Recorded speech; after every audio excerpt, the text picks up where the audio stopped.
Hi, everyone. Thank you so much for joining us today for our webinar, Selecting and Using Evidence-Based Practices with High School Students on the Autism Spectrum.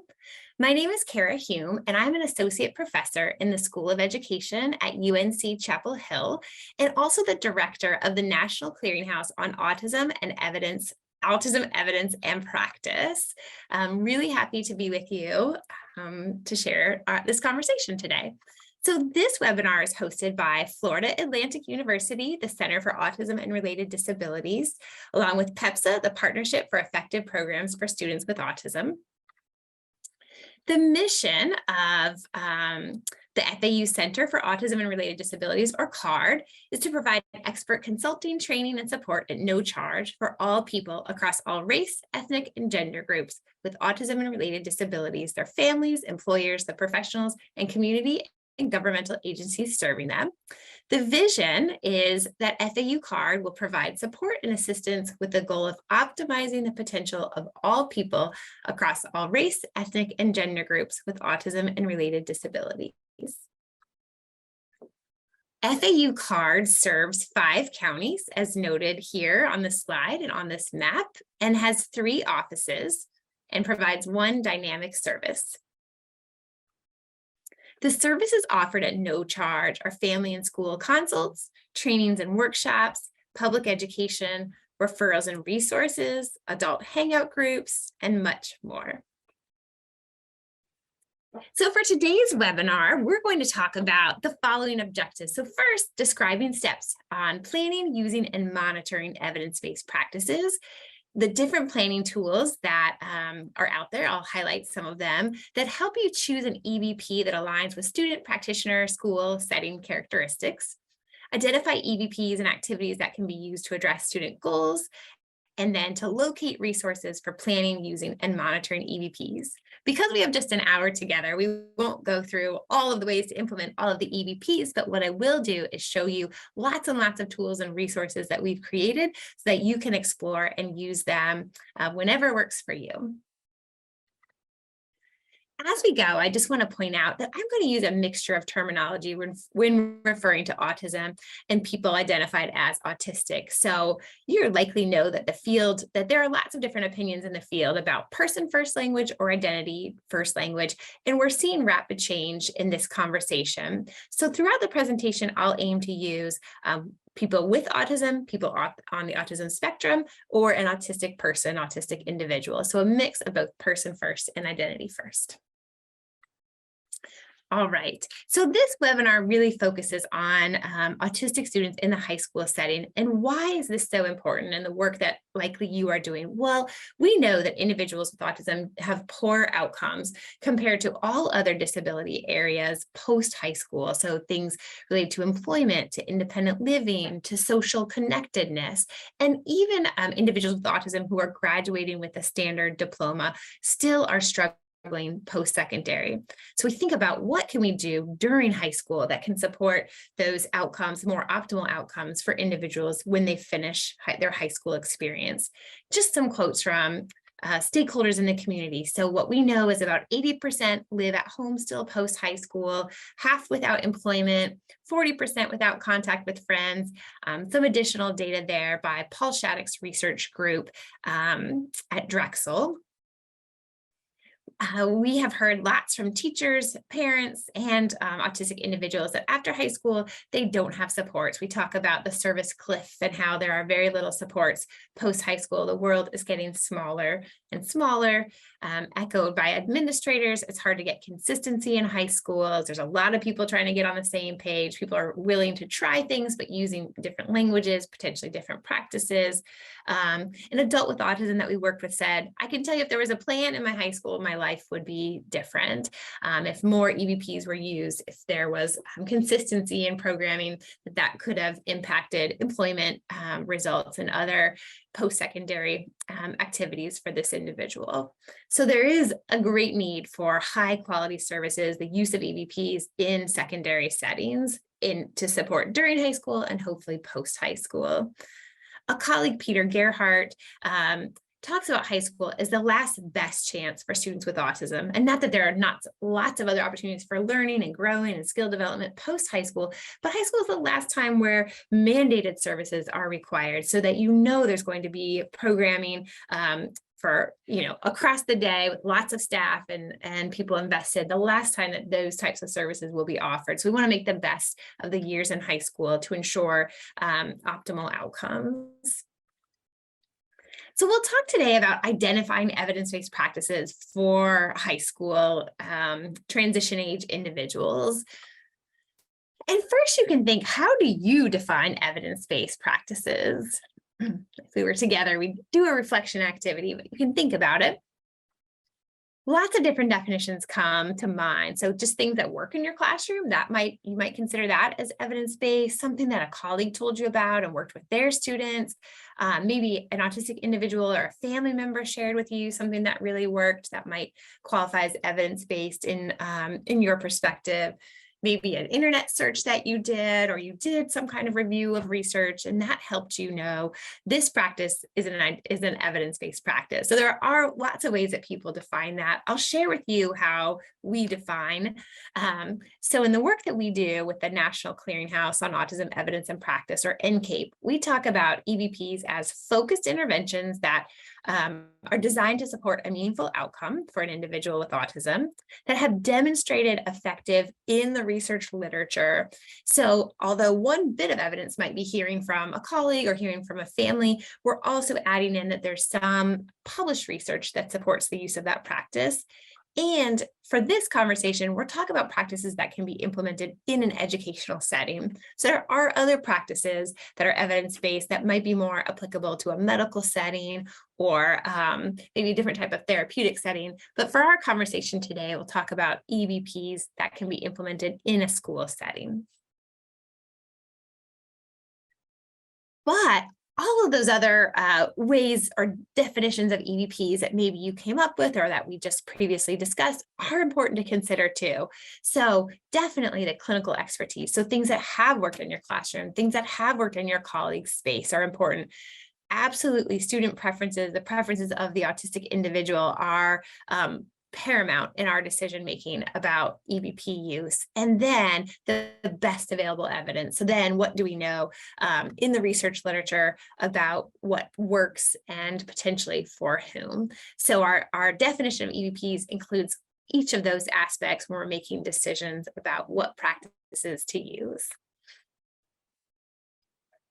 So why EBPs? Why do we focus so much on EBPs, or why are we trying to focus so much on EBPs? Well, the first is that we know they work, that they are empirically based. There are some limitations, we'll talk about that, but there is a solid body of evidence that these practices have been tried in classrooms with teachers, with various autistic students, and they have shown to be effective across a number of outcome areas. Relatedly, we know we can implement them. So it's one thing if it works, but if it's in a setting that is not related to the setting in which you work, that's not going to be very helpful. So the practices we'll talk about today, we know have been implemented in school, in community settings, and can be feasibly implemented by a community provider. And also using EBPs help us better understand if progress is being made. We don't have to worry so much that the practice is not a solid practice. It can help us know maybe this isn't the right practice for this individual. Maybe we need to adjust implementation. But it just gives us a baseline understanding that the practice is a solid practice. And so we can shift that and have a better sense of if progress is being made or needed, what we can directly relate that progress or limited progress to.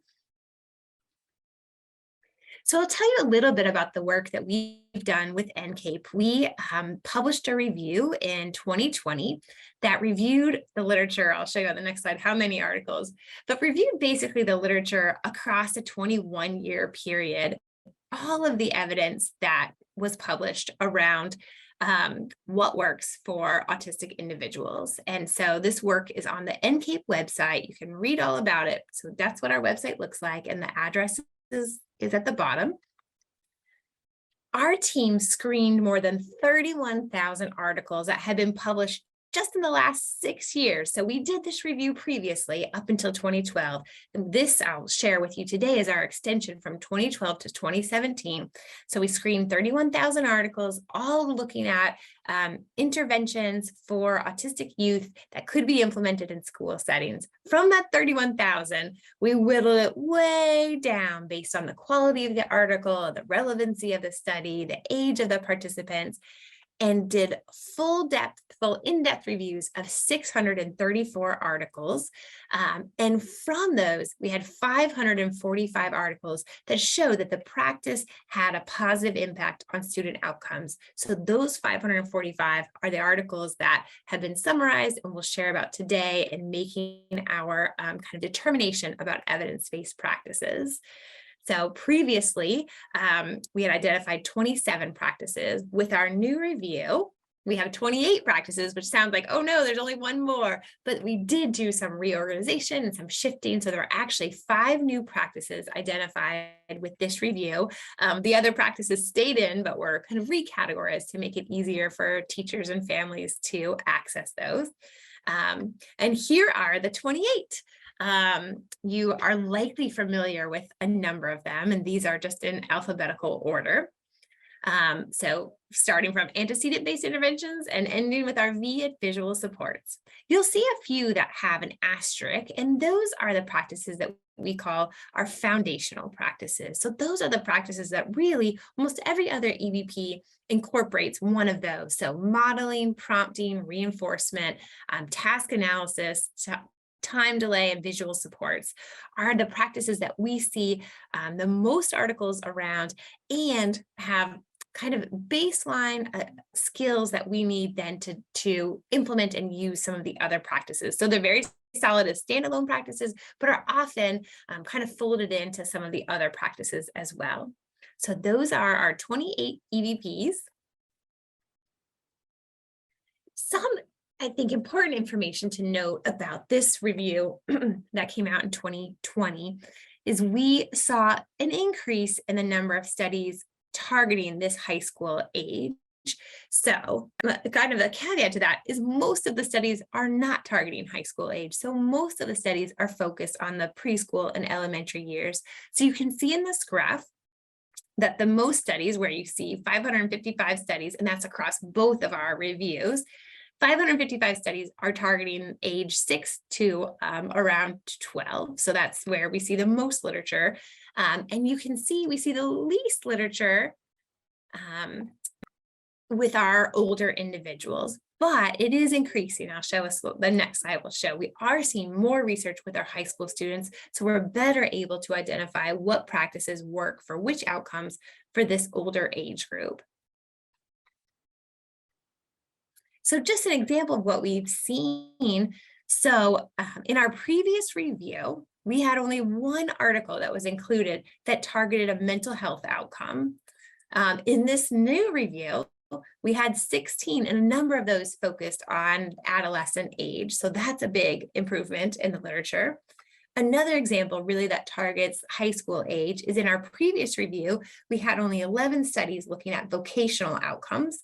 And in this review, just in a 6-year review, we had 20 additional studies that met our quality criteria. So we are seeing an increase in the number of studies done with this age group, so we're better able to identify evidence-based practices targeting our high school age students. One more caveat I want to note. So first, a lot of the literature is targeting younger students, and a lot of the literature is not letting us know for whom these EVPs are working. So I have a note here, EVPs for all. About 30% of the studies that we reviewed included information about the race, ethnicity, and nationality of the participants, which means about 70% of the studies did not include that information. So we don't know for many of these EVPs for whom these practices best work. And of those 30% of studies that included that information, the vast majority of the participants were white. So you can look kind of in this participant category and see across all of those studies, hundreds of studies, 555 studies, only one study and one participant was identified as Native American. You can see again, primarily white participants, far fewer identifying as African American or Black, Asian, Middle Eastern, Native American. And so that's one thing that the field, we are kind of calling out to the field and others that are doing work in EVPs is when we say EVPs, we don't always know if those are EVPs for all, if they're culturally relevant, if they are, language relevant, if they have been tried and tested with very diverse populations. Most of them have not. So that's one thing to keep in mind as you're choosing EVPs is usually the work is not using a nationally representative sample. And that's something that the field needs to be much more thoughtful about moving forward. There's much more in the report, and we've created lots of other resources that go along with the report. So there's the link. We have a summary, an executive summary that's just about 4 pages, which is much better than our very, very long version. We have an open access research article. We have a summary of the null findings. So what about the studies that didn't show effects? What were those practices, and how do we use that information?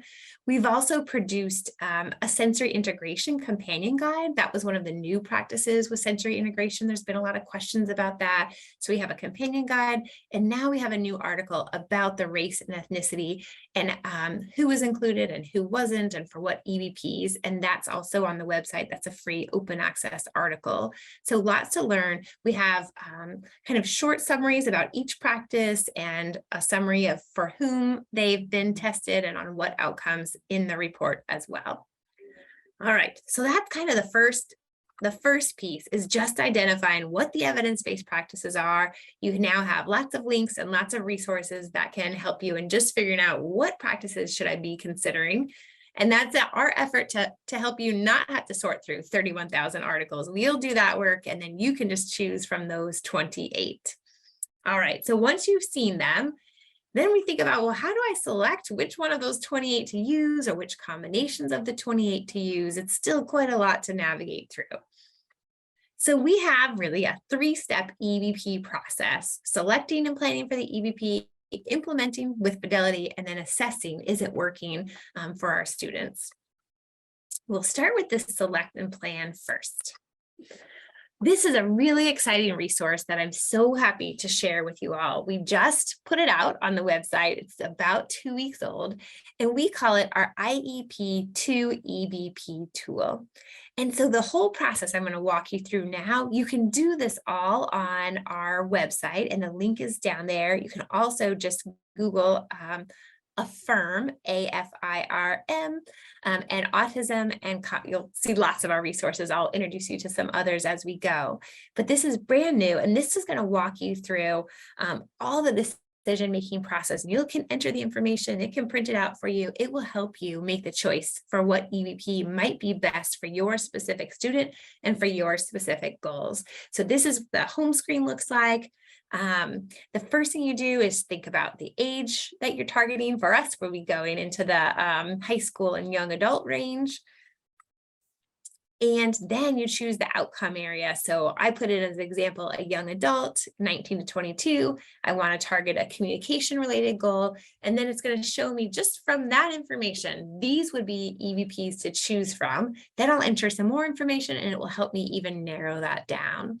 So these are just a few screenshots, but there's lots more when you get to this website. Again, it's the IEP to EVP tool, and we're really excited for you to use it and check it out. Okay, so again, if we were together, we do this activity. Think about an adolescent that you are currently working with and one priority outcome area.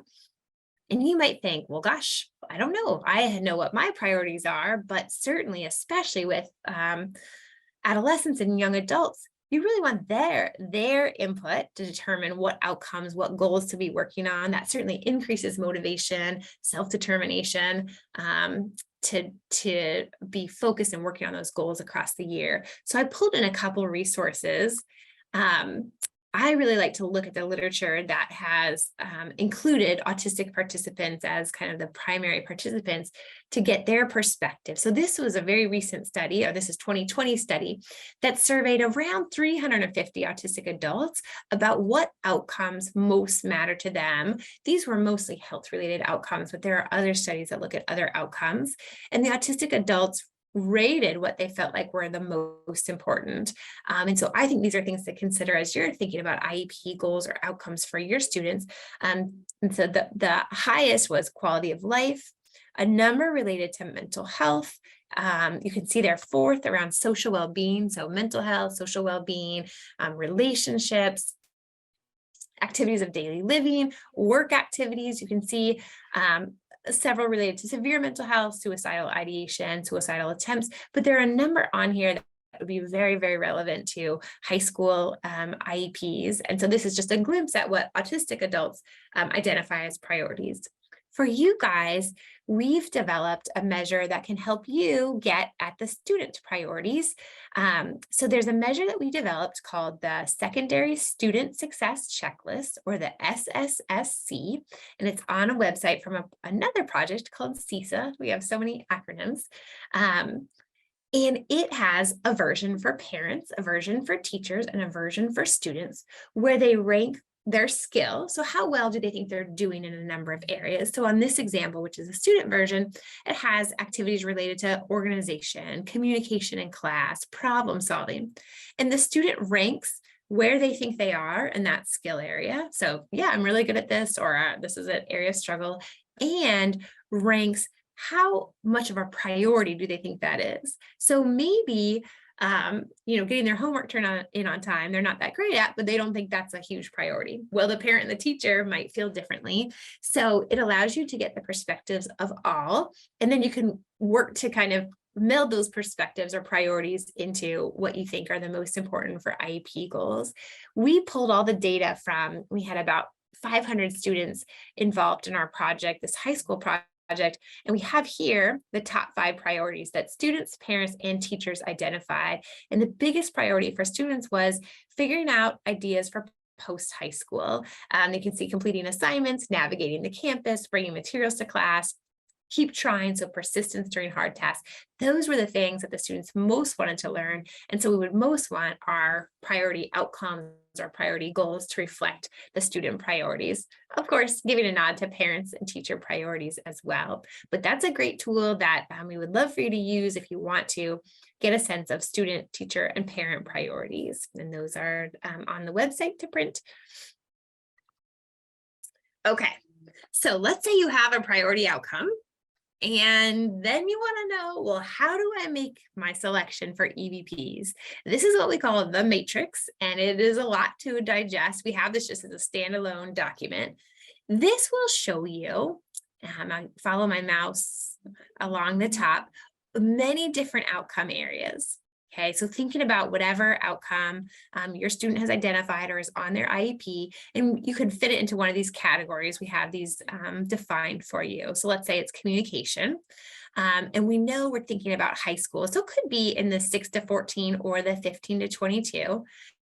Each one of these shaded boxes tells you that there is evidence that each practice has impacted the outcome in this area. So these are all of the initials of the evidence-based practices. I'll take this one at the top, which is antecedent-based interventions, and follow it over and say, oh yes, antecedent-based interventions have proven effective to support communication outcomes for students 6 to 14 and students 15 to 22. I know that might be an EVP that I could try to target this outcome. So you can see that the white area are the gaps. So in mental health, you can see there's a lot of gaps for that. A number of practices haven't targeted that area, which some practices are not meant to target everything. You can see self-determination as an outcome area. There's been very few studies and very few practices that have proven to be effective in that area. So the white areas are where we need more study to know, are these practices, can they be helpful to address those outcome areas? So this is the matrix, another really important tool, and the IEP, the EVP tool will help you walk through that matrix with a different type of visual. So beyond the priorities, although that is really key, there are some other considerations we have to make when we're choosing an EVP. So we have child priorities, we can have family priorities, we can also have characteristics of the child. Just thinking about what are the clues found in the outcome or the goal, we'll talk about that. Teacher and team characteristics are really important since they'll be the ones implementing. So if the teacher has strengths, obviously your student and family have strengths that you'll be considering, but the teacher has training, expertise in certain EVPs, we might want to really target those to maximize their strengths. And then we just think about other resources that might be available. And again, the tool will walk you through these steps too. We also have just some paper versions and paper tools that are on our Affirm website too. So if you like the technology, that's great. If you don't, we have the same kind of process on paper. And I'll now walk you through an example. As I look at the slide, it looks a little busy, sorry. Okay, so let's read the scenario. So Matthew, he's a high school student. He wants to be more interactive. So it's his priority. He wants to be more interactive with peers during his extracurricular, which is the robotics club. So currently he's in and doing the robotics, but really just watching the social interactions and would like to be more participatory. So what we do first in this process is look at the goal and then think about what are the outcomes that that goal is targeting. And for this goal, I would say we would be targeting communication outcomes since he wants to be more interactive, engaged with them. And again, it could be communicative that can target verbal or nonverbal ways to initiate engagement. And then another outcome it would be targeting would be a social outcome. So those will be the outcome areas that I want to start thinking about in my EVP selection. Okay. So again, just a refresher on what all those EVPs are, and it'll come up again for you in the matrix. So what I would do is go to my matrix, look at my communication and my social columns, go to the correct age range, which he's 14, so it could really be the blue or the green, and look at what are all the practices, and goodness gracious, every single evidence-based practice has contributed to positive outcomes related to communication for this age group. So there are lots of choices. Same, we can go down for a social interaction in this middle age group, and almost every EVP has been proven effective to target the social outcomes as well. So there are lots and lots of choices, which can be overwhelming, which is why we want to think about what else do we need to know? Okay, how else can we narrow it down so we don't need to try 28 practices? So let's think about for Matthew. All right, a little bit more about Matthew. He's 14. We know that this interaction is a student priority, so that's key. He's primarily served in special ed, but he goes to electives and clubs with peers in a general ed setting, and that's where robotics is. He and his family love sports, go Heels. I had to put that in since I'm at UNC. He loves YouTube videos. He loves graphic novels and comics. He has a neighbor that's in the robotics club, and so they carpool together. So that's kind of a built-in potential for social interaction. Let's see about the teacher. She's hosted a lunch bunch. They are giving reminders and prompts for participating already in varied contexts. And everybody is pretty busy. So we need to think about a practice that is not going to require lots of extensive training outside of school hours, because most staff right now just don't have capacity. We're understaffed and time is of an essence. So that might influence the practice that we select. We already know what the outcomes are, so that those clues were in there, social and communication. And just another resource is that the speech therapist is involved and does some weekly consults, so that could be a resource that could help in our selection. So that's just more information that can help us narrow down the evidence-based practice. So here are some practices that I considered, and you may have considered the same ones or different ones. So remember, we know every practice works for communication for this age group, and almost as many. So there's a lot of choices. So prompting, that's one thing. And the teacher and the paraprofessional are already using prompting in some other contexts. Reinforcement, they have tried some reinforcement to support communication and social interaction. This is one to consider, is peer-based instruction intervention. And one kind of additional bonus to think about is that he does already have a relationship with a peer, his neighbor that's in the classroom. So maybe we could use that to help facilitate more interactions. Social narratives might be another one to consider because there was the clue. We know that he likes graphic novels. We know that he likes comic books. So that might be an avenue in for intervention using his interests. Video modeling could be an option. We know that he likes watching YouTube videos from the information about him. Then you might have thought of some other potential practices that could be a good match for Matthew. Okay, but that's the process that we go through in that selection of EBPs. And I'll show you a few examples later about some of these interventions or EBPs that we could choose for Matthew. Okay, so here's just an example. Peer-based intervention could be one you might choose. Social narratives, that's this SN, that fits and meets our video modeling. And you can see that there's overlap between the practice that we're choosing and the outcome for that age range. All right, so we've planned, we've selected the EBPs, we know what all the EBPs are, we've gone through this process of selecting. Well, then we want to try using it. How do we implement the EBPs? And this is where I'm going to just connect you with some really wonderful resources. For all of the EBPs, we would follow a similar process, and I'll walk you through this with a couple of them at the end. First is the planning, so choosing your outcome, collecting some baseline data to know where you are, and then making your decision around the EBP. That's what we did. We didn't collect baseline data, but we could have. Then next, we're in the implementing phase, so implementing the practice. And while we implement, check to see how well are we implementing? Are we implementing with fidelity to make sure that we know that if we're putting it in place, are we putting it in place well, so that then we can check to see if it's working, and if it's not working, maybe we need to tweak kind of the way that we're doing the intervention. And then last, we want to monitor. So we want to collect data both on child outcomes and on our implementation to make sure that we are doing it well. So we'll see this 1, 2, 3 process across any of the EBPs. All right, I want to introduce you to the Affirm modules. Maybe some of you are familiar with them. If not, this is a great way to learn how to implement all 28. We now have all 28 of the evidence-based practices designed or addressed in these Affirm modules. So these are e-learning modules, and they are appropriate for special ed teachers, general ed teachers, related service providers, early interventionists, parents. They are really we try to make them as accessible and usable for multiple audiences.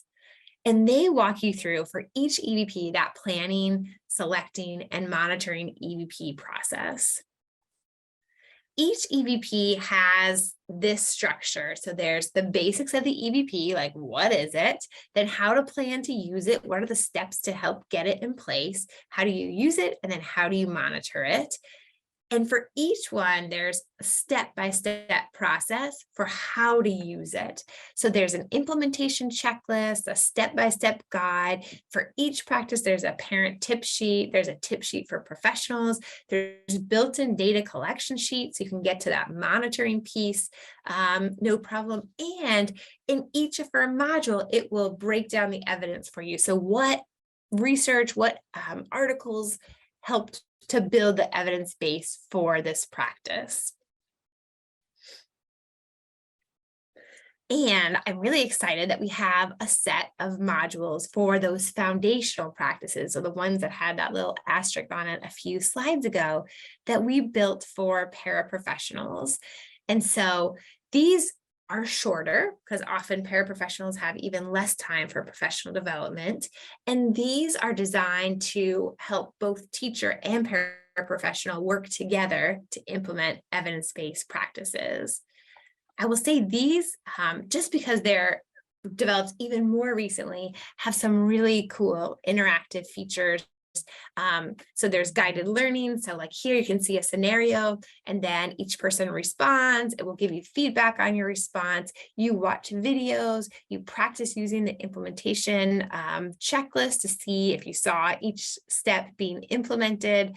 They're very engaging. I think they're one of my most favorite of all of our resources.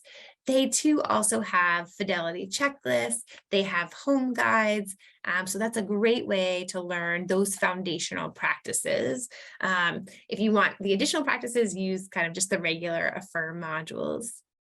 What's really exciting is we have, pause for a minute. We have some additional modules coming out that you might be interested in. We have modules for early intervention providers. And I know we're talking mostly about high school, but for early intervention providers, that's coming out. We also have already out a really nice module just on what is autism. That's just a great introductory module. Again, very interactive that can help you better understand autism, how it presents, what it looks like in the classroom. So those are some of our resources that can help you with the implementation piece. Again, since we can't talk about the implementation of every EVP in our short time together.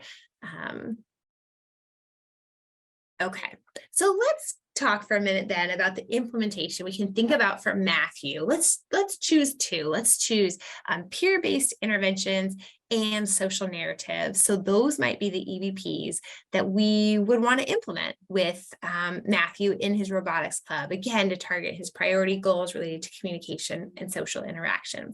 So I'll just give you a quick introduction to both of those and show some ideas and resources that we have that you can use. So for peer-based instruction and interventions, just kind of some of the basics, really the goal with these is to help the peers better understand how to interact, how to engage with the students with autism to support their learnings, communication, or social interaction. So it's really taking kind of a neurodiversity approach that there are lots of different ways to interact and engage in the classroom, and the better we can understand each other, the more likely we are to build community and to help everybody feel included and welcome. And so this would be an option for Matthew in his robotics club. And there are a number of ways to do PBII. It might be peer tutoring, peer supports, peer modeling, peer networks, peer initiation training, or sometimes it's just direct training for a peer and a student with autism on some specific skill. Generally, for each of these, they start with some sort of training. So helping the peers to better understand the autistic student. Many times the autistic student is involved in that. Sometimes we do a more general training just about understanding different students and what their needs are. Usually after a training, we develop some sort of plan. We could call it a peer support plan or a peer network plan, just to help everybody know what the expectations are. So here's some ideas on how we might interact during different parts of the robotics club. And then we just ask for some sort of support or feedback from whomever is facilitating that. So I'll tell you a little bit about this photo example. This is an example of a peer network. So peer networks generally happen outside of academic settings, which sometimes it's a lunch group, and sometimes it happens right in the extracurriculars, which would be the robotics club for Matthew. So here, actually in this group, I'll share there are two students with autism in this group, one with more significant needs and one with more mild needs, but they all worked together in this peer network. And then a number of students who were not identified as autistic, and they met for lunch once a week, sometimes twice a week. They played games, they just interacted, hung out, sometimes did school projects, made posters for the pep rally or things like that. For a peer network, really everyone is introduced to autism and just talks about different ways to communicate and socially interact with each other. So the young man that you see in the photo was minimally verbal, and you can see there's some kind of paper and pen. So people could write things down to him. He could write things back if that was more comfortable for him. What we saw in this group and we see in peer networks is lots of increased social interaction, communication, community building, and much of that just comes because the peers have a better understanding of how to engage, how to socially interact, how to initiate, how to respond to initiations, so that everybody feels included. And I think this would be a terrific way for Matthew in his robotics club to just do some basic kind of peer network training where the peers get a better sense of his communication needs and he can get a better sense of what their needs are. This kind of breaks down the steps of that plan, implement, monitor. I talked a little bit about that. So first, thinking about times of social interactions. For Matthew, we already have its robotics club. Thinking about what peers we might want to involve. So would we need to include all of robotics club, or maybe we would just choose a few peers that we might identify, and one of those would probably be his neighbor.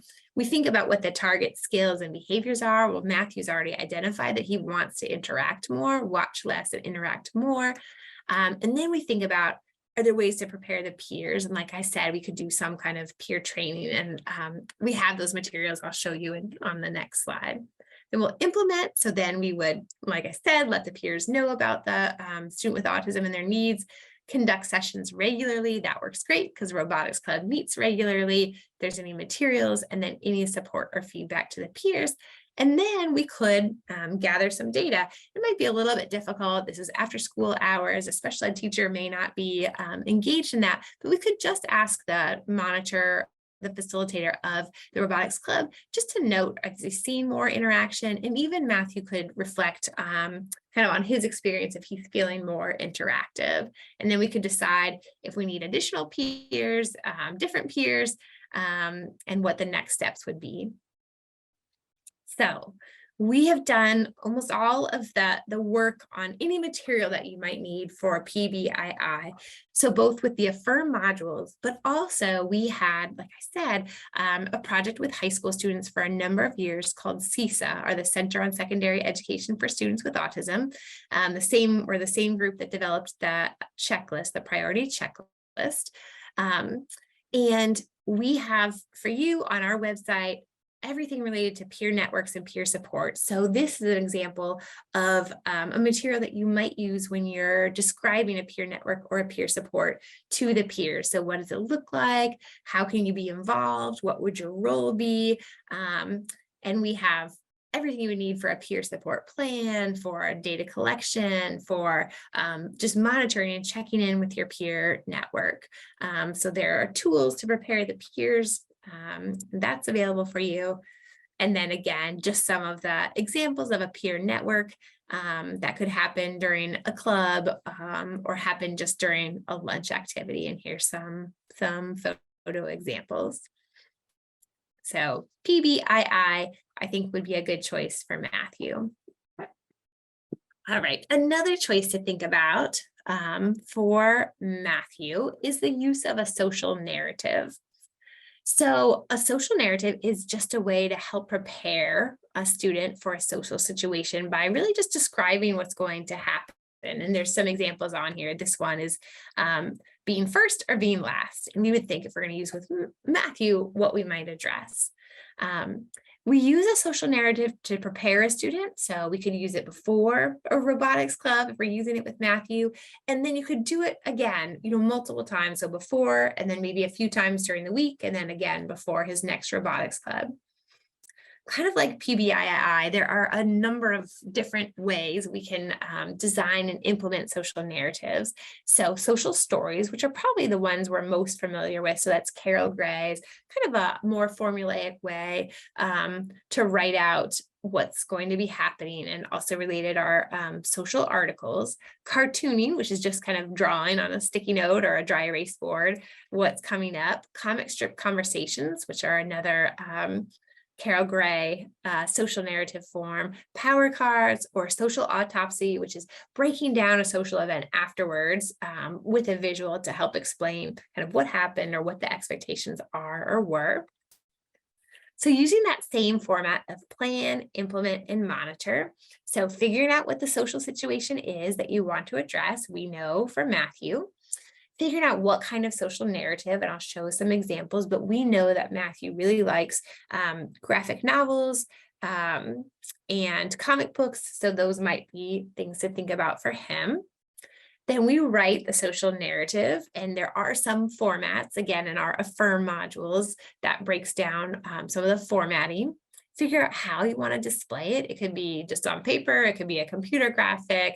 People sometimes make little videos, and then figure out when do you want to implement this. So for Matthew, we could think about, just reading it in the class period before robotics club, and then, maybe it's sent home and he reads it at home once or twice during the week.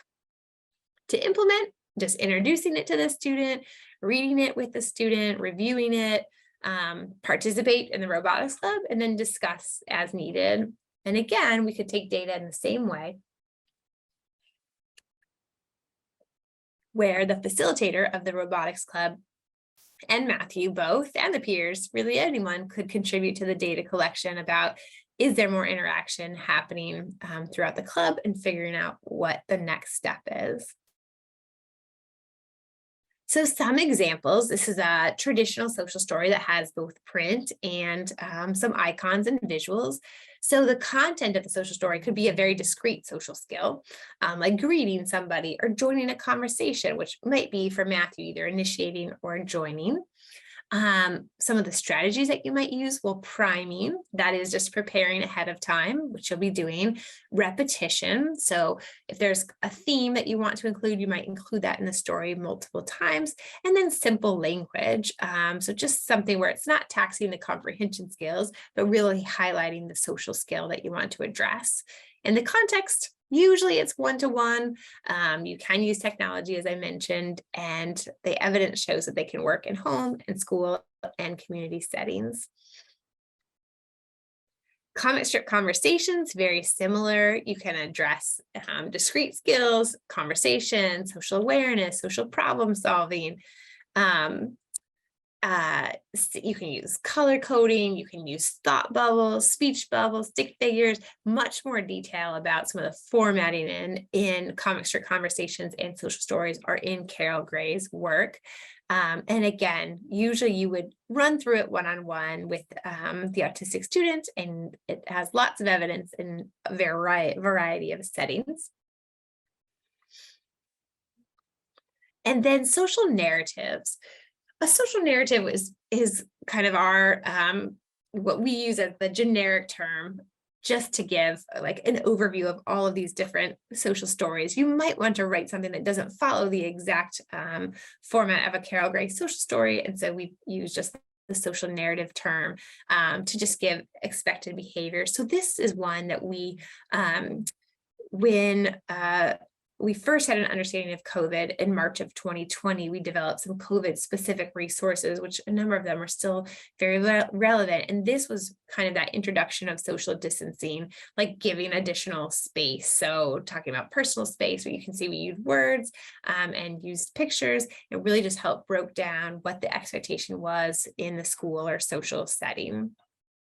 So I think for Matthew, we could think about, I would say, probably a comic strip conversation that just outlines how to kind of enter into a conversation, types of questions that you could ask, and how to keep a conversation going as well. And you can see a little bit of the difference. This one puts the emphasis on the autistic individual and provides some additional instruction, where a peer-based intervention really is giving explicit instruction to the peers on how to support that social communication of their member. And it might be great to use these two EVPs together. So often we'll see EVPs in combination, where Matthew's getting some discrete instruction about the social skills, and the peers are getting some better information and understanding about their classmate with autism. So those are just two ideas. And again, the Affirm modules will walk you through and provide lots of ideas. And the CISA website will give you all the materials that you need for the peer-based interventions of peer supports and peer networks. One more idea for a social narrative. often we use them to target coping skills. And we included a number of these in our COVID resources. So just providing some visuals and a written support about when you do feel upset. So this isn't only limited to social, though we're focusing on that with Matthew, but thinking about deep breaths, squeezing hands, conversation colors, which would be, that's kind of a nuanced thing to a specific student, telling people taking a break. So just it's another way to use that same EVP, but to target a potentially a different outcome. This last one I do love. So this one was designed by an autistic student who they were working on the skill of calling his family if he was going to stay after school for an activity. So what was happening is he wanted to stay after school. Parents were coming to pick up, they would get to school and he would be upset because he wanted to stay after for a club, but he never communicated that with his family. So he drew the social narrative kind of comic book style. He wrote out the steps. I go to the office, I tell the receptionist about my ride. This was, I guess, I'm trying to think of what year this was. This was before all the cell phones. But he drew it, wrote it out, and it was really meaningful to him. And he learned the skill, the social aspect and the daily living skills part very quickly because he's very invested in the drawing piece. And that could be something, if you have a student that really likes drawing and the art aspect, this is a high school student, that they could illustrate their own social narrative. Okay.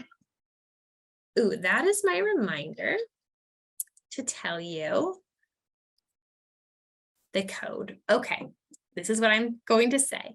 Thank you for participating in this webinar. To attain a certificate of completion, you must fill out the form, the certificate of completion link provided on the email for this training. Please write down this code as it will be required to receive the certificate. The code is KH102022. The code is KH102022. All right, hopefully everyone got the code KH102022. So I guess that's October 2022, the date and my initials. All right. The last piece to think about, we have this EVP process. We're selecting, which you guys know how to do the selection. The implementation, you have an idea around the implementation and lots of resources that can support you with implementation. The last bit is to assess progress. We'll talk about assessing progress in a couple different ways. The first thing to think about is the student progress, okay? Is the student moving towards their goal? Based on the implementation of the EVP. So are we seeing Matthew being more socially interactive, watching less across time through the use of, we'll say, PBII or social narratives? Then the other thing we want to think about is the implementer progress. Are we seeing that whoever's implementing the PBII or the social narrative, are they implementing them mostly pretty correctly so that we can have a sense of, is it working or not working, and where do we need to make tweaks? And then, of course, both of these data sets help us know about what needs to be revised. So luckily, like I said before, the data sheets for all parts of this are provided on the Affirm website. So with lots of different formats for data collection, depending on what the goal is and how often you might collect data. So there's baseline data collection sheets. So you can see, okay, at Robotics Club in September, Matthew really just watched the whole time. Robotics Club, that gives us our baseline data. Then Robotics Club in November, we can see how have his social interactions changed. Another type, there's time sampling, there's anecdotal data collection, there's ABC data collection forms. There are all different types of data collection forms based on the EVP and the outcome that you are targeting. Similarly, we have checklists that can support you as the implementer to know, oh yeah, have I done all of the steps? Did I do the planning part? Did I put it in place? Okay, am I taking data? And this can help you know, like I said, like, oh, I'm noticing that Matthew is not making progress. Like he's still so quiet. And then I look back and I'm like, oh, I forgot to do the peer training. There's a piece of the EVP that's clearly missing.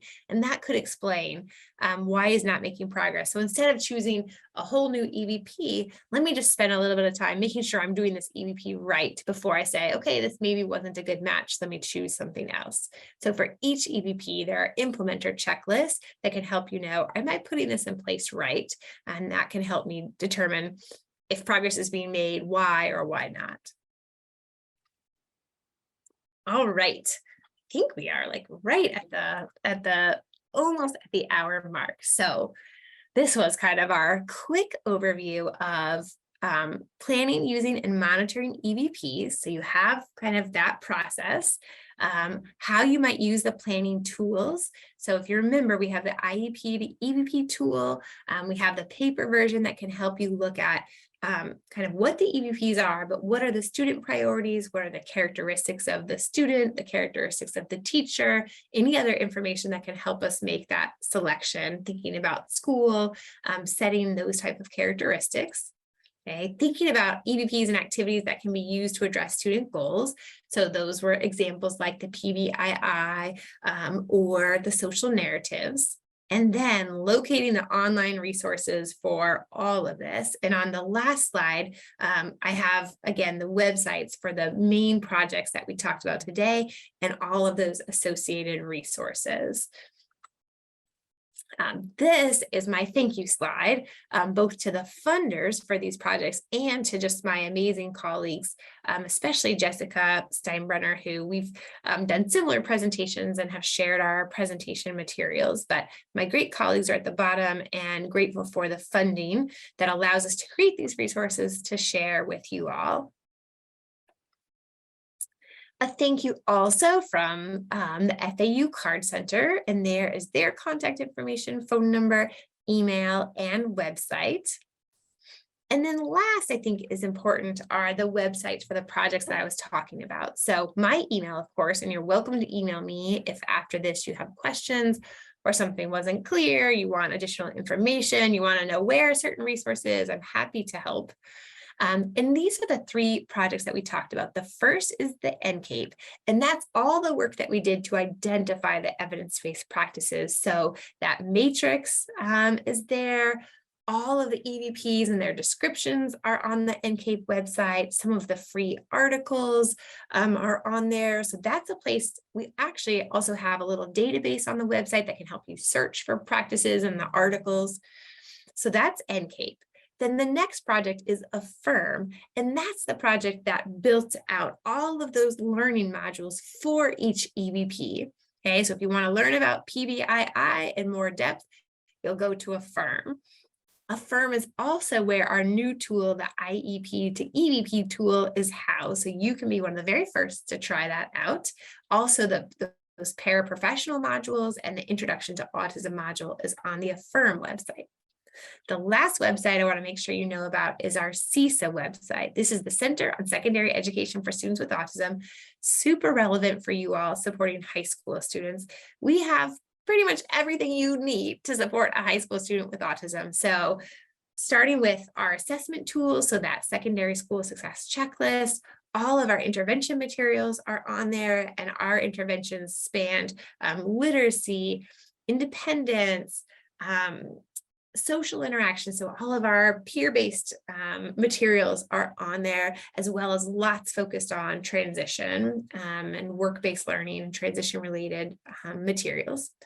Also on there, we have a set of resources called the Autism at a Glance, which takes lots of the issues that aren't necessarily covered in our school curriculum related to mental health, relationships and dating, navigating transportation systems, daily living skills. So we have resources for created some by autistic individuals that we call peer-to-peer.